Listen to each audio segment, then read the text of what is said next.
Part 8, Cinta atau Kasihan, Rahasia di Balik Raka.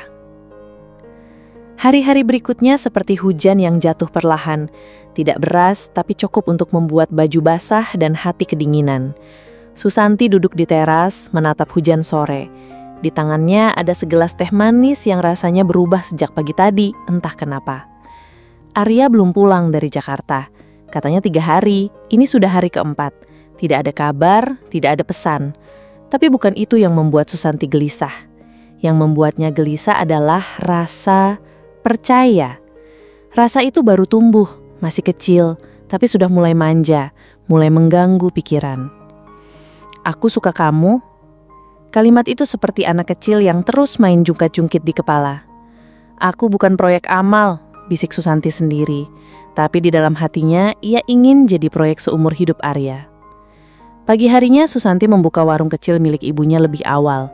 Ada yang berubah sejak pengakuan Arya di rapat desa. Orang-orang jadi lebih sering senyum, lebih sopan.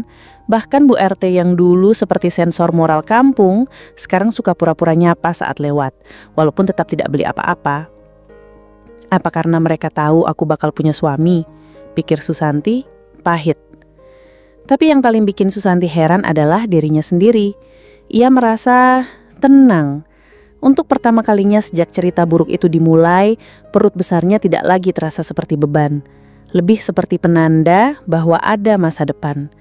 Dan Arya ada di masa depan itu, mungkin. Siangnya Susanti duduk di bangku kayu di pojok warung, membaca koran lama. Bukan karena ingin tahu berita, tapi karena isinya bisa dibikin bungkus gorengan.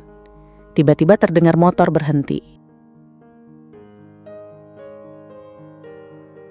Kalau kamu suka dengan cerita ini, yuk subscribe dan like dulu. Jangan lupa aktifkan tombol notifikasinya juga. Terima kasih.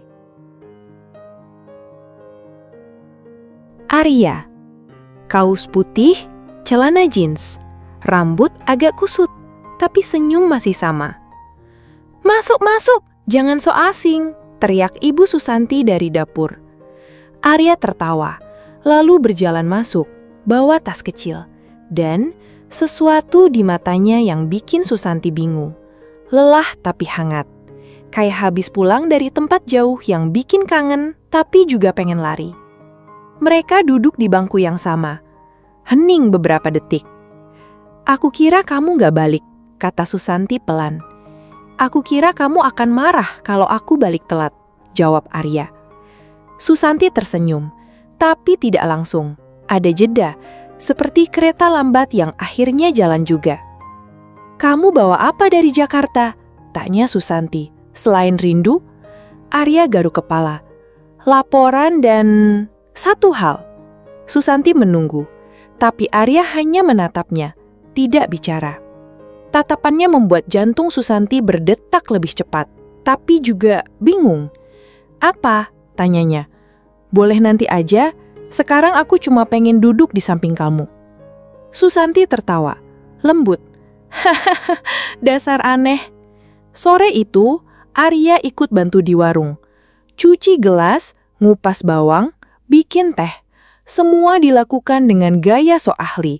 Tapi hasilnya, tidak bisa diceritakan ke pelanggan. "Garam sama gula kamu masih suka tukar tempat?" tanya Susanti saat mencicipi teh buatannya. Arya pura-pura tidak dengar, tapi mukanya merah. "Mungkin aku bukan calon suami ideal, tapi aku bisa belajar minimal biar anak kamu nanti nggak bilang, 'Ayahku itu bisa bikin teh, meski rasanya kayak air mata alien.'"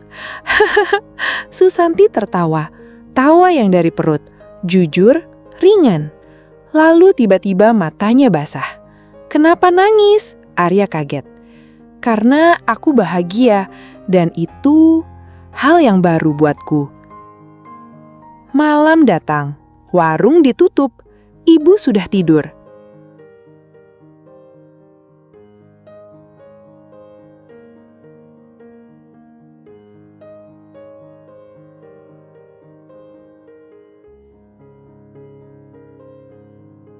Susanti duduk di bawah lampu kuning temaram. Arya di sebelahnya. "Aku mau nanya satu hal lagi." Kamu serius?" Arya menoleh. Maksudnya, nikahin aku. Beneran, kamu serius? Arya tidak langsung menjawab. Ia melihat langit dulu. Lalu matanya balik ke mata Susanti. Serius, aku udah pertimbangin sejak kita mulai ngobrol. Susanti menggigit bibir. Kalau aku nggak hamil, kamu masih suka aku? Arya tertawa. Kamu kira aku suka kamu karena kamu bawa bonus paket bayi? Susanti ikut tertawa. Tapi masih ada satu pertanyaan yang belum ia lemparkan. Dan akhirnya ia beranikan diri. Siapa Mas Raka itu? Arya terdiam, senyumnya hilang. Beberapa detik, sunyi. Lalu ia jawab, pelan. Dia seseorang dari masa laluku.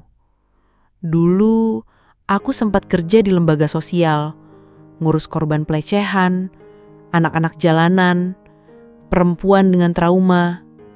Susanti terdiam. Aku pernah gagal bantu satu orang, karena aku terlalu larut, karena aku terlalu emosional. Aku jatuh cinta, dan aku kehilangan dua-duanya, perempuan itu dan anaknya. Susanti mengerutkan dahi. Jadi, kamu kesini karena aku pengen mulai dari awal, tapi bukan pelarian. Aku mau tempat di mana aku bisa bertanggung jawab, menebus, tapi bukan karena rasa gak salah lagi, karena cinta. Susanti menatapnya, tak bisa berkata apa-apa. Tapi sebelum bisa menjawab, suara motor terdengar di luar. Kencang. Lalu pintu diketuk keras. Tok tok tok.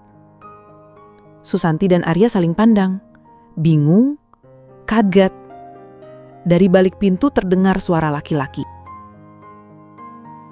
Kalau kamu suka dengan cerita ini, yuk subscribe dan like dulu. Jangan lupa aktifkan tombol notifikasinya juga. Terima kasih. Arya, buka, kita harus bicara. Arya membeku. Susanti bangkit. Siapa itu? Arya berdiri, pelan, wajahnya pucat. Itu Mas Raka. Aku pikir aku mulai percaya. Tapi ternyata masa lalu tidak pernah benar-benar mengizinkan kita untuk damai terlalu lama. Susanti malam itu berkata pada dirinya sendiri. Malam terus berlanjut. Suara jangkrik beradu dengan detak jantung Susanti yang kini tak beraturan. Tok tok tok. Ketukan di pintu makin keras. Suara dari luar terdengar tidak hanya marah, tapi mendesak. Seperti orang yang sudah tak bisa menahan semua isi kepala dan hatinya sekaligus. Arya, aku tahu kamu di dalam. Susanti menatap Arya. Kamu kenapa diam? Siapa dia? Arya menelan ludah. Tangan kirinya menggenggam gagang kursi, kencang sekali seperti sedang mencoba menahan sesuatu yang bisa meledak. Dia, kakakku. Jawab Arya akhirnya. Mas Raka. Kakak kandung? Arya mengangguk. Tapi matanya tak melihat Susanti. Menatap lantai. Tok tok tok. Susanti bangkit. Berjalan pelan ke arah pintu. Gak usah nanti aku. Tapi sudah terlambat. Susanti sudah membuka pintu. Seorang pria berdiri di luar. Tinggi, kurus, wajahnya tajam. Rambut tipis, pakai kemeja formal yang terlalu serius untuk kampung ini. Di tangannya ada map cokol. Di matanya, bukan hanya marah, tapi juga luka lama yang belum kering. Susanti ya? Tanyanya datar. Iya mas, ada apa mas? Mas Raka tidak menjawab langsung. Ia menatap Arya yang berdiri di belakang Susanti. Sorotnya seperti peluru. Masuklah, kata Arya. Lirih. Mereka duduk bertiga di ruang depan.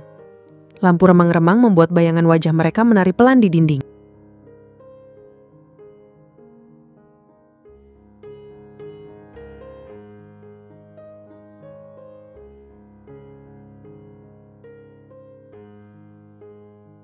Mas Raka membuka map.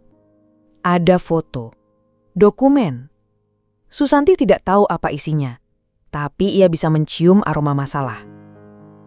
"Kamu tahu siapa Arya sebenarnya?"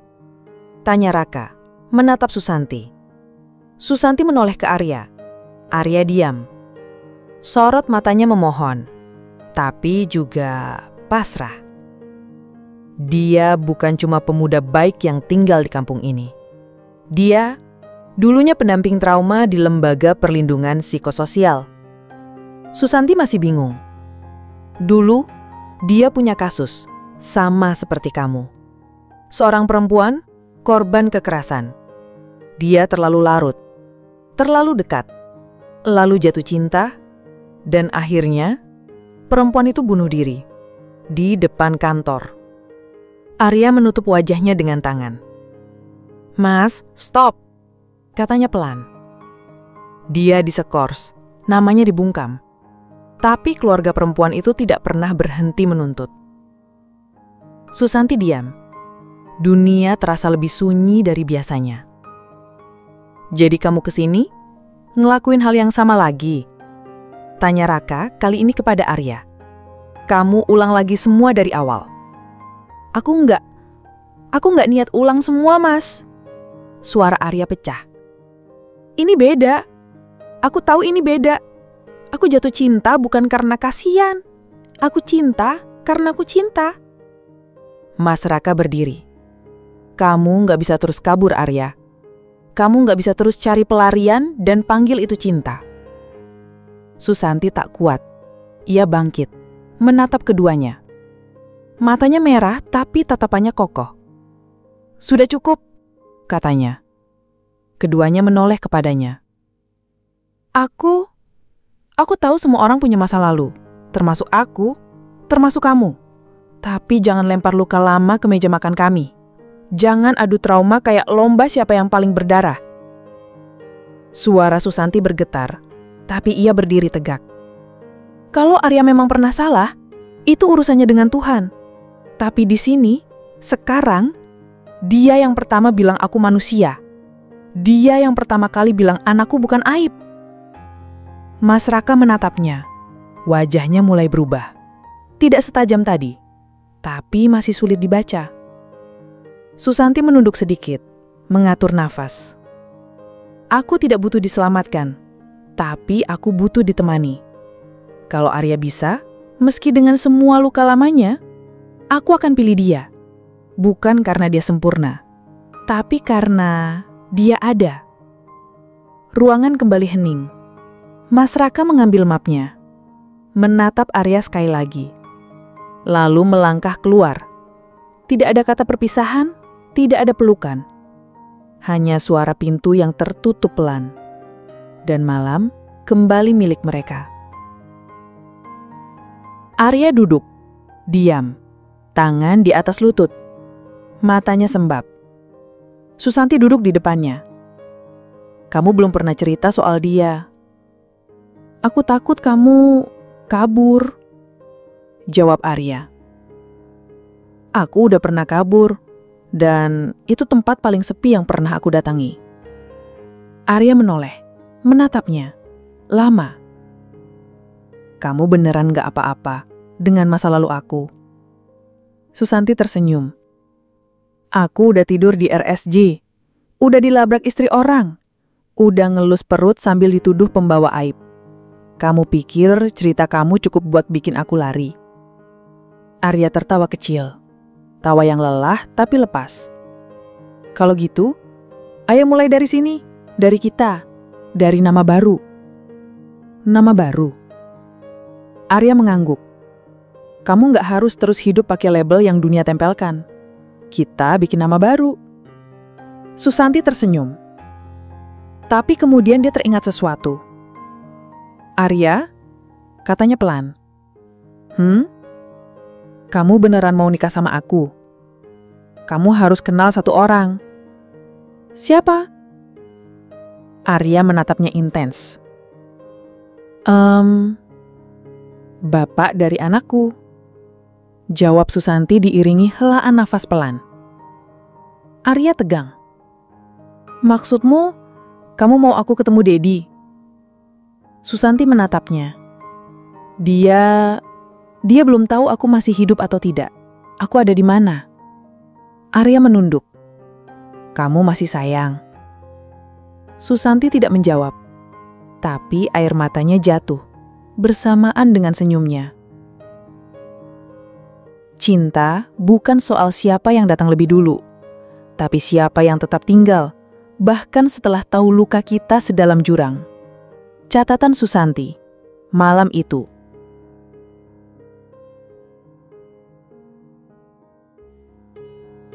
Kalau kamu suka dengan cerita ini, yuk subscribe dan like dulu. Jangan lupa aktifkan tombol notifikasinya juga. Terima kasih.